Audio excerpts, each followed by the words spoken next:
Buen día, mi nombre es Edín Vizca Juárez, estudiante del Instituto Tecnológico de Piedras Negras. A continuación presentaré una exposición de la Unidad 5, Procesos Industriales de Plásticos Térmicos, Compuestos y Termofraguantes y Materiales Cerámicos de la materia Procesos de Fabricación. Comenzamos con lo que sería el tema 5.1, Generalidades. La palabra plástico procede del griego plásticos, que significa capaz de ser moldeado y formado. Los plásticos se pueden formar, maquinar, fundir y unir en diversas formas con relativa facilidad. Se requieren operaciones mínimas adicionales de acabado superficial si es que se necesita alguna. Esta característica proporciona una ventaja importante sobre los metales. Los plásticos se encuentran disponibles en el mercado como película, lámina, placa, barras y tubos de diversas secciones transversales. Entre los productos de consumo e industriales fabricados con polímeros están los recipientes para alimentos y bebidas, empaques, artículos de señalización, partes o piezas de computadoras y monitores, textiles, así como carrocerías y componentes para automóviles, entre otros. Estas sustituciones reflejan las ventajas de los polímeros en función de las siguientes características, que son una resistencia a la corrosión y resistencia a los productos químicos, baja conductividad eléctrica y térmica, baja densidad, alta relación resistencia-peso, reducción del ruido, amplias opciones de colores y transparencias, facilidad de manufactura y posibilidad de diseño complejo, costo relativamente bajo. Continuamos con lo que sería el tema 5.2, tipos de plásticos. Primero tenemos lo que serían los termoplásticos. Incluyen polímeros como polietileno, PVC y polipropileno. Consisten en macromoléculas lineales o ramificadas unidas unas con otras mediante fuerzas intermoleculares. Los termoplásticos se caracterizan por transformarse de sólido a líquido y viceversa por acción del calor. Se disuelven o por lo menos se hinchan al contacto con solventes. En estado sólido pueden deformarse permanentemente después de aplicar una fuerza.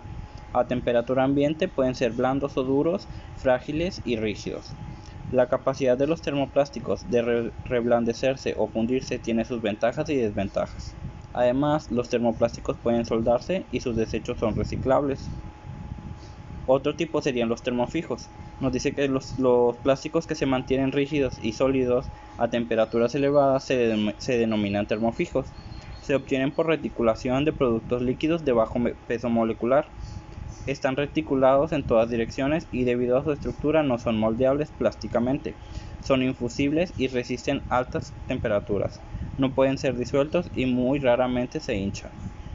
A temperatura ambiente, los materiales termofijos generalmente son duros y frágiles, debido a que no se funden, no son reciclables. El otro tipo que tenemos serían los elastómeros. Son materiales elásticos que recuperan casi totalmente su forma original después de liberar una fuerza sobre ellos. Son insolubles y no pueden fundir mediante la aplicación de calor, es decir, pueden descomponerse químicamente cuando se calientan más allá de su temperatura máxima de servicio. 5.3 Materias primas.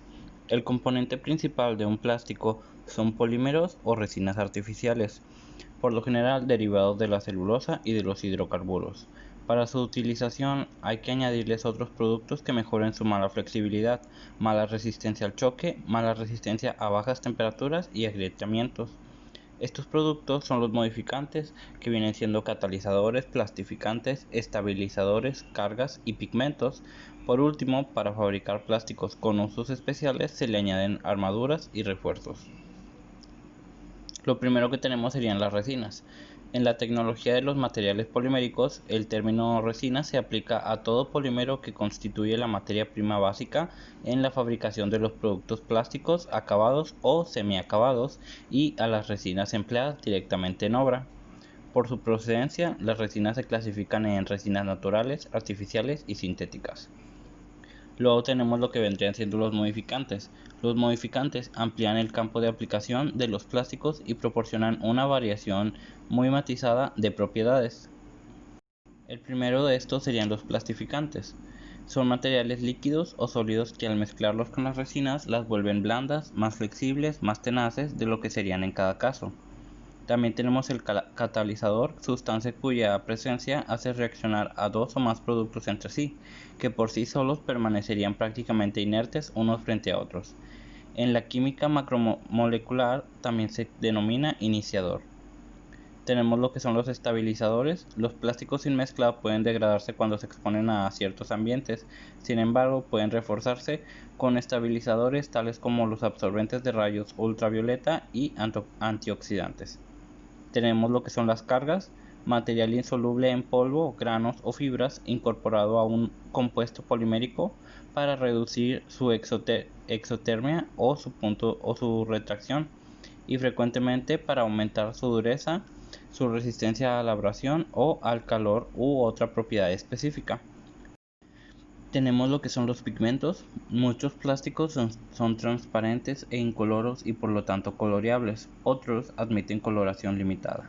En algunos casos el color puede ser tanto en transparente como en opaco, en otros solo opaco. Los tintes proporcionan colores transparentes, los pigmentos opacos. Armaduras y refuerzos. Muchos plásticos se fabrican en forma de material compuesto, lo que implica la adición de algún material de refuerzo a la matriz de la resina plástica. Los materiales compuestos tienen la resistencia y la estabilidad de los metales, pero por lo general son más ligeros. Y por último tenemos lo que son los lubricantes. Los lubricantes mejoran la procesabilidad de los polímeros, realizando varias importantes funciones, tales como reducir la fricción entre las partículas del material, minimizando el calentamiento friccional y retrasando la fusión hasta el punto óptimo. Reducen la viscosidad del fundido, promoviendo el buen flujo del material, y evitan que el polímero caliente se pegue a las superficies del equipo de procesamiento. A continuación seguiría lo que es el tema 5.4, compuestos termofraguantes, fenólicas, resinosas y furámicas. La primera de estas, fenólicas, dicha resina sintética se elabora mediante la reacción del fenol con el formaldehído. Forma un material duro, de alta resistencia, durable, capaz de ser moldeado bajo una amplia variedad de condiciones. Este material tiene alta resistencia al calor y al agua, y puede producirse en una gran variedad de colores. Se usa en la fabricación de materiales de revestimiento, productos laminados, ruedas de esmeril y agentes aglutinantes para el metal y vidrio. Los más importantes son formaldehído de urea y formaldehído de melamina.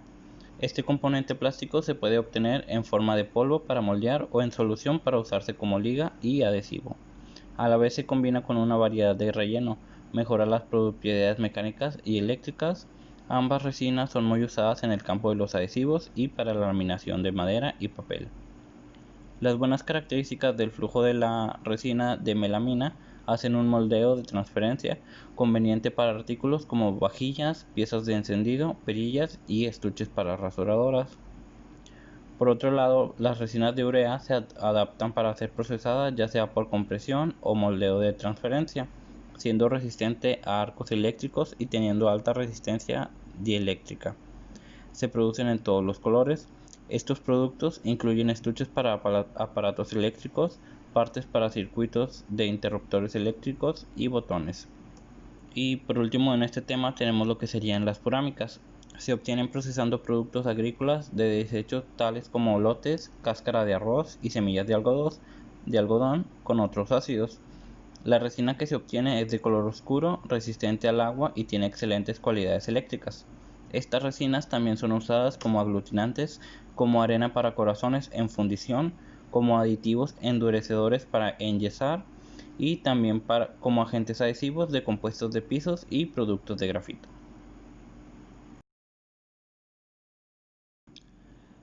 5.5. Celulosas, poliestirenos, polietilenos y polipropilenos.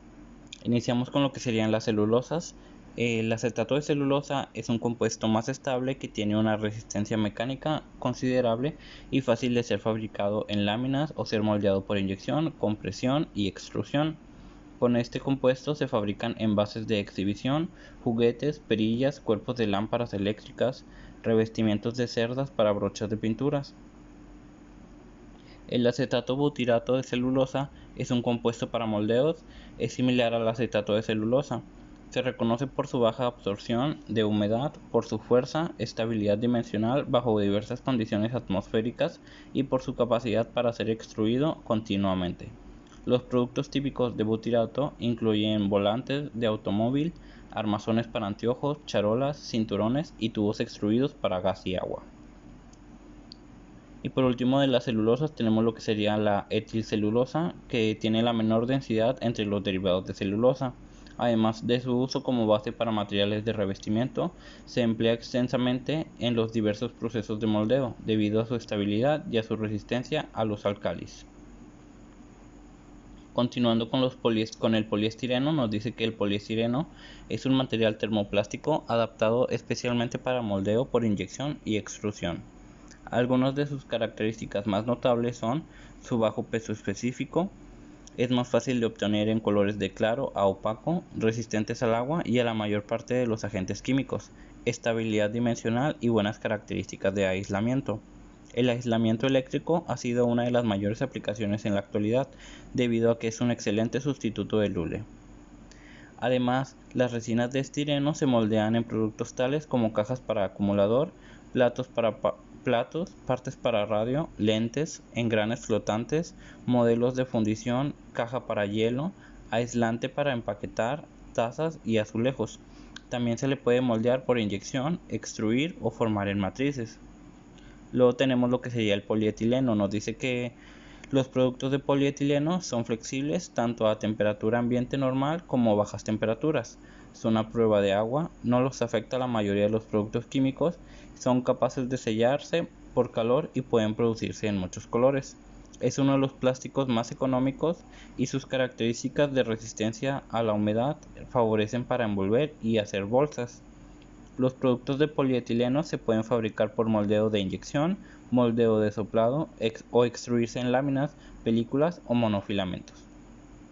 Otros productos son charolas para cubos de hielos, charolas para revelado, telas, mangueras para jardín, etc.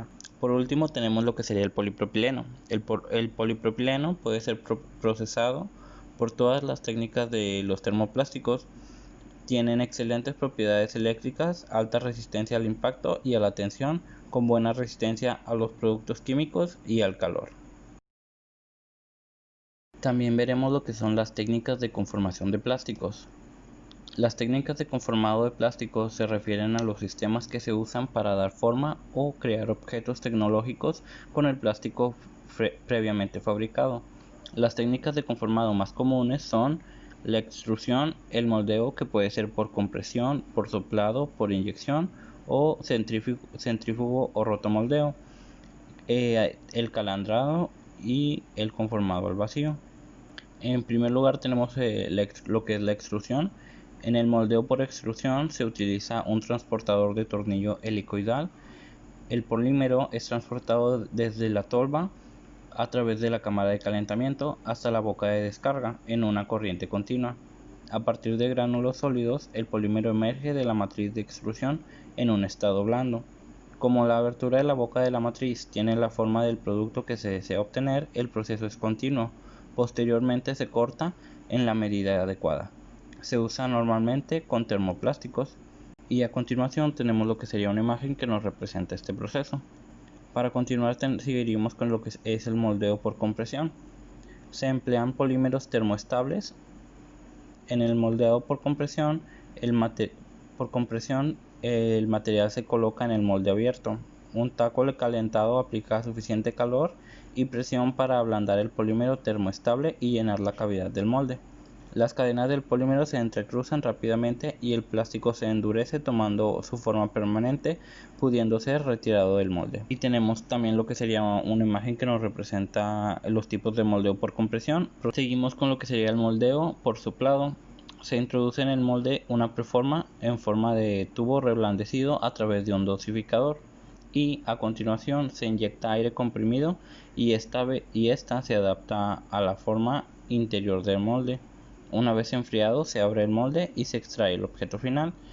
La imagen que tenemos a continuación nos muestra este proceso en 3 pasos, donde vemos que la preforma plástica se calienta previamente y se introduce en un molde. Luego a esta preforma se le inyecta aire a presión y se moldea el plástico con la forma interior del molde, y al final simplemente se abre el molde y se expulsa la pieza ya terminada. Luego seguimos con lo que sería el moldeo por inyección. Es el método más utilizado en la producción de termoplásticos. Se utiliza una máquina parecida a la extrusora que proporciona una alta presión y temperatura elevada al material.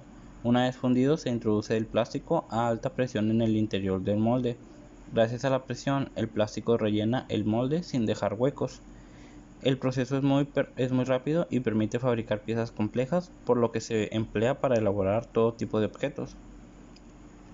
Luego tenemos una imagen que nos muestra en 3 pasos cómo se hace esto. Luego tenemos lo que sería el calandrado. El calandrado es un proceso de conformado que consiste en hacer pasar un material sólido a presión entre rodillos de metal generalmente calientes que giran en sentidos opuestos. La finalidad puede ser obtener láminas de espesor controlado o bien modificar el aspecto superficial de la lámina. Y tenemos una imagen que nos ilustra este proceso. Por último tenemos el conformado al vacío. Se coloca la plancha termoplástica bien sujeta mediante una brida a la caja del molde. Sobre el conjunto se dirige el calor radiante de unos elementos de calefacción hasta que la plancha se blanda y es deformable.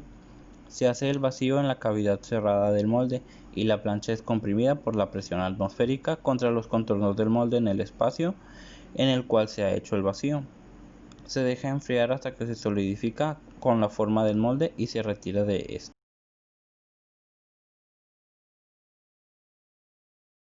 5.6 Materiales cerámicos. Los cerámicos son compuestos de elementos metálicos y no metálicos. El término cerámicos de los vocablos griegos kéramos, que significa arcilla, y kerámicos, que significa productos de arcilla, se refiere tanto al material como al producto de cerámico. Debido al extenso número de posibles combinaciones de elementos, existe una gran variedad de cerámicos para una amplia gama de aplicaciones para consumidores e industriales. El uso más antiguo de los cerámicos en alfarería y ladrillos ocurrió antes del año 4000 a.C. 5.6.1 Estructura de los materiales cerámicos. Los materiales cerámicos se pueden dividir en dos categorías generales: cerámicos tradicionales, que consisten en objetos de cerámica blanca, losetas, ladrillos, tubos de drenaje, utensilios de cocina y discos abrasivos; y cerámicos industriales, componente de turbinas, automotores y aeroespaciales, intercambiadores de calor, semiconductores, sellos, prótesis y herramientas de corte. La estructura de los cristales de cerámico, que contienen varios átomos de diferentes dimensiones, es una de las más complejas de todas las estructuras de materiales. Por lo general, el enlace entre estos átomos es covalente. Al compartir electrones, los enlaces son fuertes, o iónico, enlace primario entre iones cargados en forma opuesta, por lo que los enlaces son fuertes. Estos enlaces son mucho más fuertes que los metálicos. Por consiguiente, propiedades como la dureza y la resistencia térmica y eléctrica son sustancialmente más altas en los cerámicos que en los metales. Los cerámicos están disponibles en forma monocristalina y policristalina policristalina. 5.6.2 Cerámicos tradicionales. Los materiales cerámicos tradicionales están fabricados con materias primas de yacimientos naturales, con o sin proceso de beneficiación para eliminar impurezas a fin de aumentar su pureza, tales como los materiales arcillosos. Algunos ejemplos de estos materias primas serían lo que es la arcilla, la sílice y el feldespato. Sus características más importantes son: el conformado puede ser manual y el proceso de cocción se realiza en hornos tradicionales, horno túnel, hornos ascendentes, etc. La microestructura de la mayoría de los materiales cerámicos tradicionales presenta un tamaño de grano grueso y una alta porosidad, visible al microscopio óptico de no muchos aumentos. La densidad llega únicamente a alcanzar valores del orden del 10 al 20%, menor que la densidad teórica del material. El nivel de los defectos en un material cerámico tradicional es del orden de milímetros. Las cerámicas tradicionales pueden definirse como aquellas que comprenden las industrias que tienen como base a los silicatos, principalmente los materiales arcillosos, los cementos y los vidrios de silicatos. Entre las cerámicas tradicionales pueden citarse las vasijas de barro cocido, la porcelana, los ladrillos, las tejas, los vidrios, etc. 5.6.3 Propiedades generales y aplicación de cerámicos. El número de materiales cerámicos diferentes es muy elevado, pero todos ellos tienen una serie de características en común. Son materiales duros y frágiles, son muy resistentes al desgaste, por eso se usan para fabricar herramientas de corte. Son muy resistentes a la oxidación y a la corrosión. Son inertes y biocompatibles, de ahí que sean muy útiles en la fabricación de prótesis y articulaciones en medicina. Poseen puntos de fusión altos, motivo por el cual resisten temperaturas más elevadas que los metales. Son económicos debido a que la materia prima de la que están compuestos es muy barata, aunque su proceso de fabricación resulte elevado. Los cerámicos tienen diversas aplicaciones de consumo e industriales. Se utilizan varios tipos en las industrias eléctrica y electrónica, porque poseen alta resistividad eléctrica, alta resistividad dieléctrica, voltaje requerido para ruptura por unidad de espesor, y propiedades magnéticas apropiadas para aplicaciones como imanes para altavoces. La capacidad de los cerámicos para mantener su resistencia y rigidez a temperaturas elevadas hace que sean muy atractivos en aplicaciones de alta temperatura. Los cerámicos también se aplican en el recubrimiento de metales para reducir el desgaste, evitar la corrosión o proporcionar una barrera térmica. Los componentes de alta velocidad de las máquinas herramientas también podrían fabricarse con cerámicos. Además, su alto módulo elástico hace que sean atractivas para mejorar la rigidez de las máquinas y reducir su peso. Su alta resistencia al desgaste las hace apropiadas para aplicaciones como revestimientos de cilindros, bujías, sellos, rodamientos y revestimientos de cañones para armas de fuego. Por último, tenemos las fuentes de información que vendrían siendo el libro de procesos de manufactura, ingeniería y tecnología, procesos de manufactura, y una enciclopedia del plástico y 2 sitios de internet.